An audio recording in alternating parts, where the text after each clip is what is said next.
here at the Riverfront Art Gallery, and our mission is to present artists that represent issues and community members and, you know, the many layers of living in a community like Yonkers, living in this country at this time.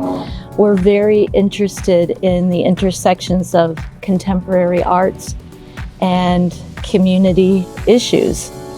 I first met Ricardo Osmondo Francis about 2 years ago, and I was so just impacted by his work. It was really an emotional response that I felt with your work, and we've had many conversations since then, but Ricardo really kind of prepared for having a solo show and absolutely deserved a solo show in this gallery. And I can say that the show has had such a huge impact in our community. So many people have been here in the gallery, have said that they felt really seen, really affirmed by the work, have felt that the work spoke to them. And when we finish our talk today, I'll do just a brief little tour on the phone of the show and all the work that's here. You can't help but fall in love with Ricardo after the first 5 minutes of being in conversation with Ricardo. You're too kind. I know I did, and I know you will too. And the way the afternoon is going to go is I'm going to ask a few questions, and we're just going to let the flow go where it's going to go. I invite you, if you haven't seen the show, please come to Riverfront Art Gallery. We're on the 4th floor of the Yonkers Public Library.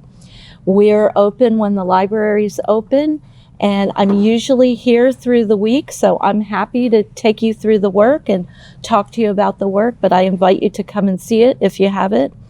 And Ricardo, I want to just personally thank you again for putting so much love and effort into this show, into your work. And I could be here all day asking you questions because I'm so interested in your work. But do you want to say anything as an introduction, or do you want me to plunge right in? So I'm going to give literally an introduction that will take probably like 1 minute. So hello, everyone. Thank you for coming. And those online, thank you for tuning in. My work is about being Black, Latino, or a person of color in general. It's also about sexuality. I'm a Black, Latino, gay man, and what's in the work is definitely me.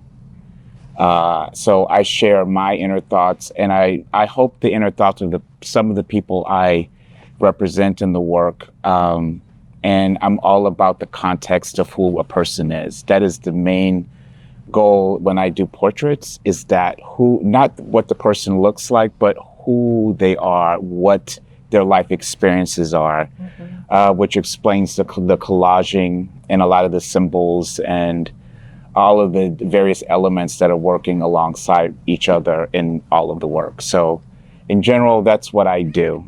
I never really know what exactly the painting will be in the end. I just let the painting tell me what it wants, what it needs. I'm just like a willful student that just goes into the classroom and does the best job he can to get things done. So that's what I do. Thank you. Yeah. Well, I know I always learned in art school the advice that I got was, before you embark on a work, ask yourself why. Why should that work exist in the world? And so I want to ask you, just as kind of a broad general question, why? Why this work? Why in the world? What is in that for you in your process that drives you through?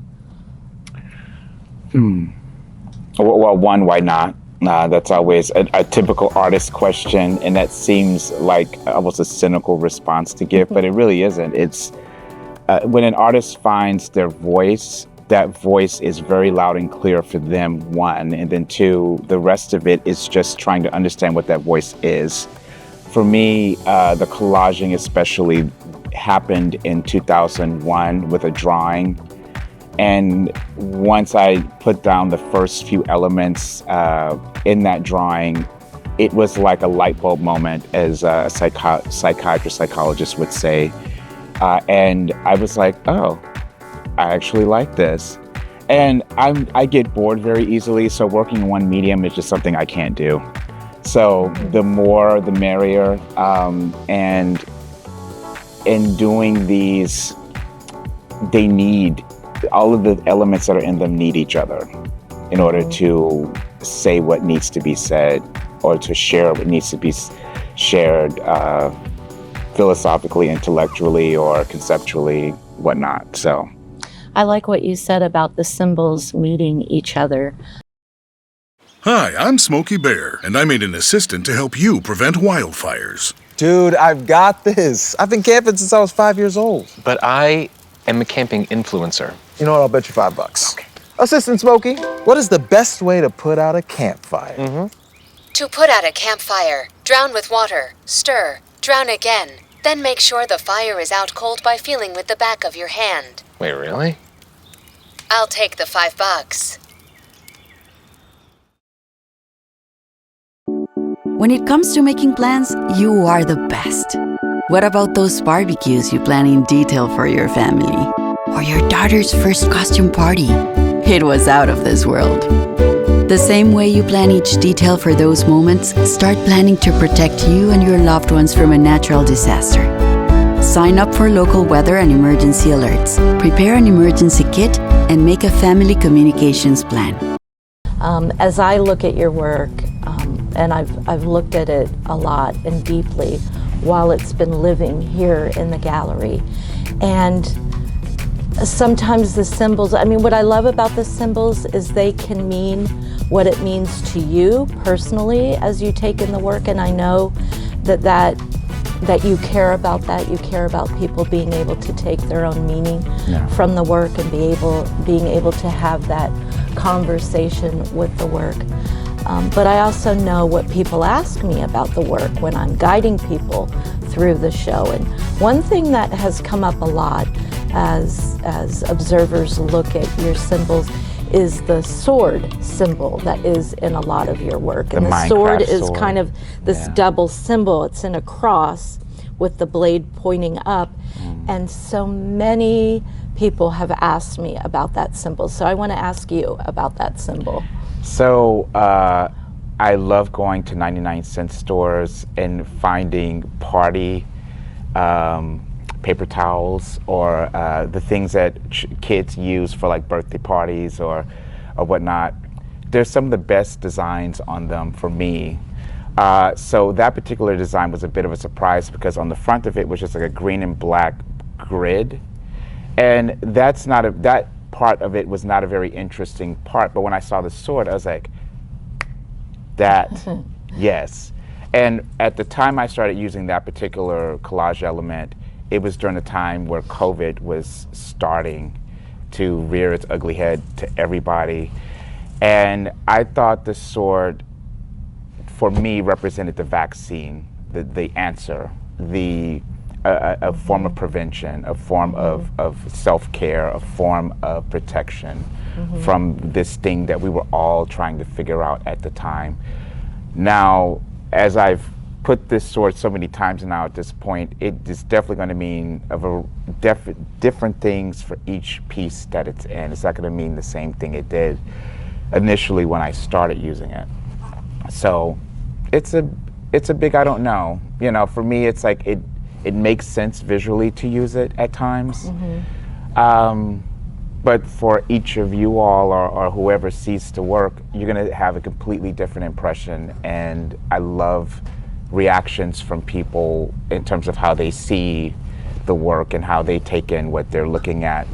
And oftentimes my conversations with people about what they see in my work tends to mirror often what I was thinking while I was making it. So it's most times is a very collected collective experience, I think. So The other thing that I get asked a lot about is your primed surface. You mentioned earlier about the napkins and the paper towels, and you definitely, they appear. They're not prevalent. It's when you look that they appear, sometimes in background and sometimes they appear in the foreground. And I'd love to know what gave you the inspiration to just use paper towels and napkins as a primer, as a background on your substrate. Patterns. I have a thing with patterns. House music, minimalism, like the music of Philip Glass and Steve Reich. There's something about the thing of patterning where the mind opens up, and as human beings, we do everything in repetition. If you all looked at your life every day, you do certain things at the same time with the same individual or individuals, and it's the same pattern, good or bad. So for me, that's why. There's something about, and if I look at a design, whether it's on a building, whether it's in like an abstract painting or whatnot, there's something about that my brain just goes, oh, okay. It makes me think of what is possible in that. And I know that sounds like a corny answer, but that really is mentally how I respond to it. I need to know where you shop, because I never see paper towels with patterns or toilet paper. And when I was growing up in the 60s, toilet paper is very hard everywhere. to use, so I never use toilet paper. Just in one way. But I would love to find that pattern paper towel somewhere. I just don't know where they live. You should go to 99-cent stores and they have them in big packs for like $6 or $7. Yeah. And this again, I can't give you a cohesive answer it's okay. why. You can always email it to me. Hey, I'm China the Introvert, and you're watching Kultured Varieti, where we explore the crossroads of culture and creativity. Hey, so today I want to dive into the fascinating relationship between video games and culture. You see, video games are much more than just pixels and playtime. They're a powerful medium as well for storytelling, sharing cultural narratives, and even challenging stereotypes. Games like Never Alone showcase indigenous Alaskan culture, and then other titles like Assassin's Creed likes to recreate historical periods with incredible detail, allowing us to interact with history in a way that textbooks just can't. So the next time you pick up a controller, think about the cultural stories being told. Thank you for watching. I'm China the Introvert, and this is Kultured Varieti, where culture meets creativity. Bye. Something else that I would love, there's so much that I want to ask you, but one thing that is so beautiful about your work is the way you incorporate so much flora and fauna, yet it does not compete with the images. The images are still, taking the main focus, but there's an interplay between the lush fruits and vegetables and animals and backgrounds that are in your work. And I wonder, when you're in your process, how do you think about balance and color and where you're centering your figures in the work and in these very beautiful backgrounds? Well, a few people have noticed that I'm stuck in the Garden of Eden. And I kind of believe that's actually really true. Maybe one day I'll leave. I doubt it. But there's something, each painting starts with a solid color. So like for this one is a crimson. And lately a lot of the paintings have been like either ultramarine blue, crimson, or pink for some reason. That color has been really sort of very inspired by it. Not sure why, but I never really doubt the reasons why. That to me is, I feel the painting or the work itself is telling me this is the color I want to be. You start from this and then work it out, figure it out. So that is the typical start, as a color. And then from there, how I place the figure, they're typically central. Sometimes I'll do something a little bit off to where things shouldn't be there, but they are. And I like old master paintings a lot. And a lot of these paintings come from that. Sure. And because that was what I was taught. So for me, but I like mixing cultures together a lot, because this is what America is. And this is really what the world is ultimately. I don't know why we're still fighting over land and each other. And I mean, it's just so silly and pointless, but this is what human beings do. But in art, people can be together, ideas can be together, and perceptions of each other can be together too. So that's always I think a great thing to be able to share. So for me, putting especially a Black person in these settings is really important to me, because oftentimes I know I'm a Generation Xer, and I know that in the media we were especially Black men were looked as the enemy all the time, or very often. It was either that, or we were on either a cereal box, or we were on a pro line, like a hair texturizing, graphic or whatnot. So it was either to sell something, or we're going to jail. And it kind of is almost the same thing to some degree now, if you ask me. But in my paintings, we're human. We're complex. We are a mix of things as people.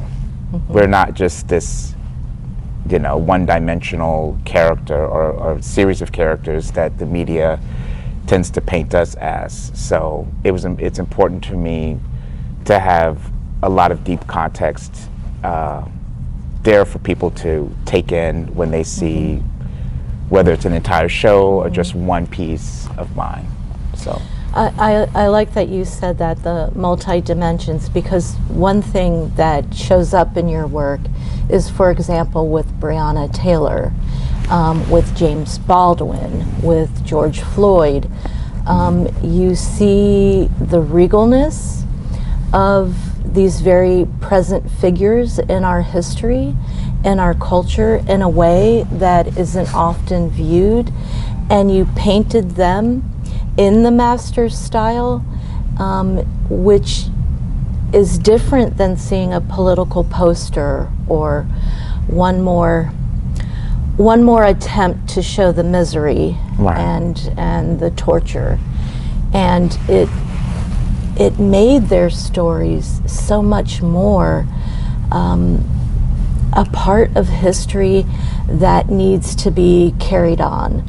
I think people can often just divorce political images or images that are hard, but you can't ignore history. And I love, and this has come up so often as people look at the painting with James Baldwin and Shakespeare, that you always hear about Shakespeare as being the writer that has existed. And have you read James Baldwin? Have you heard James Baldwin speak? Because you literally want to fall at your knees when you hear the pearls that James Baldwin says.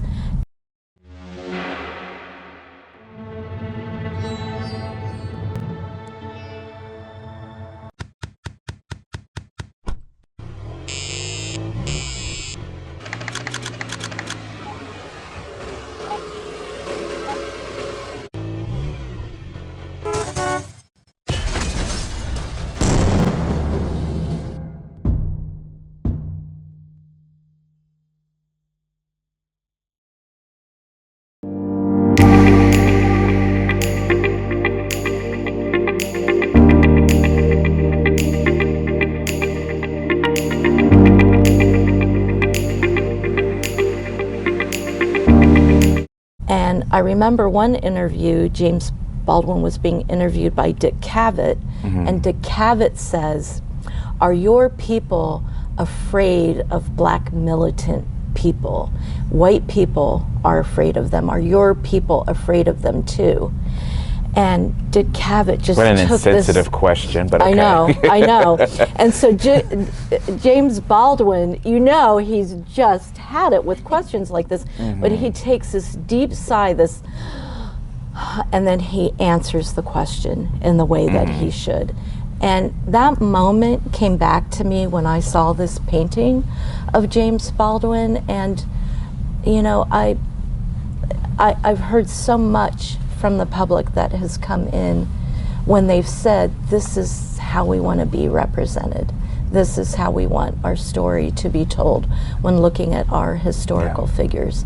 And I wonder if you plan to do more. Does that plan to show up more in your work? Not that I have a list of figures, but I wonder if you have a list of figures that are going to show up.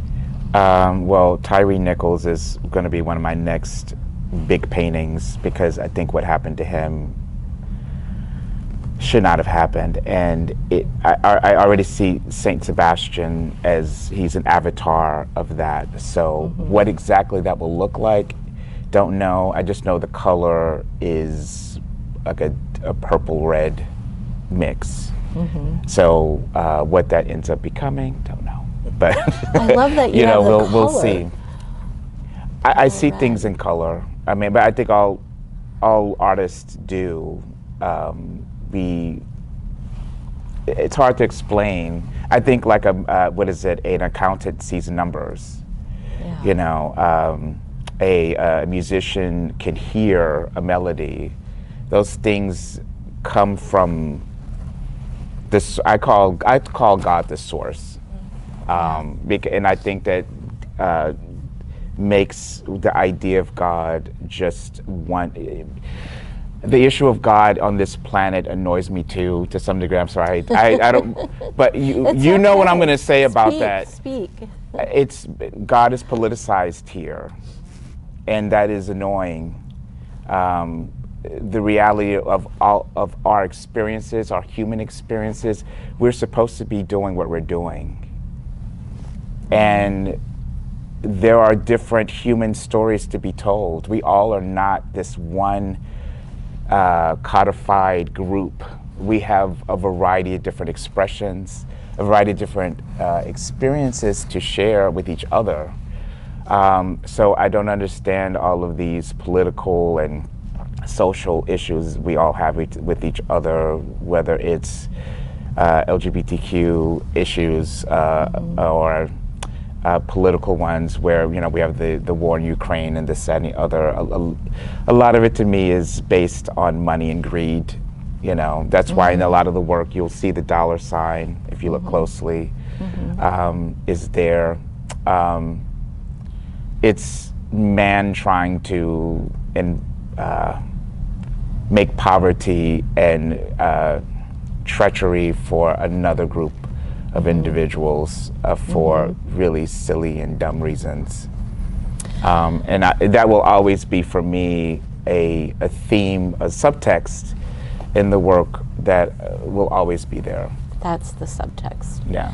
Well, that's interesting, because when you said that, I thought of Adrienne Rich, who said the personal is political.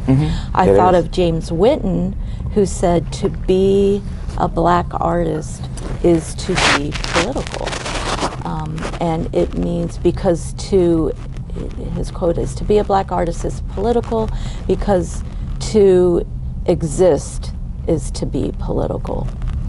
And when I look at your figures, I absolutely see black bodies existing in beautiful spaces, in heavenly spaces, in vibrant colors, and sometimes glowing in a way that feels very spiritual. You have icons over some of your figures, and I don't know, but what I do want to ask you is, there are in some of your figures of nude black men, a tone of homoerotic art, and I wonder, is it meant to be that way? Is it a subtle thing? Is it intentional?